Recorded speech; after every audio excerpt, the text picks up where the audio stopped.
জাতীয় পার্টির জুলাই আন্দোলন করে জীবন দিলেও ফ্যাসিবাদের দোসর ট্যাগ দেওয়া হচ্ছে বলে অভিযোগ করেছেন দলটির চেয়ারম্যান জি.এম. কাদের। তিনি বলেন, জাতীয় পার্টি সংস্কারের বিপক্ষে নয়, তবে গণভোট চান না তারা। বৃহস্পতিবার রাতে রংপুর পল্লী নিবাসে হুসেন মোহাম্মদ এরশাদের কবর জিয়ারত শেষে সাংবাদিকদের তিনি এসব কথা বলেন। জি.এম. কাদের আরও বলেন, গণভোটে হ্যাঁ জয়ী হলে দেশে প্যারালাল ফোর্স সৃষ্টির আশঙ্কা রয়েছে, যার মাধ্যমে সংসদকে নিয়ন্ত্রণ করা হবে।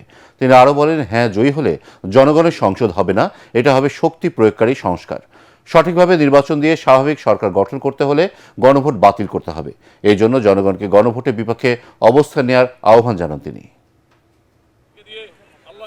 গণভোটের মাধ্যমে এই সংস্কারকে চাপিয়ে দেওয়া, এটা এবং যে প্রক্রিয়া চাপিয়ে দেওয়া হচ্ছে, যে মানুষকে এমনভাবে দেওয়া হচ্ছে সে সাধারণ মানুষ কিছুই বুঝতেছেন না।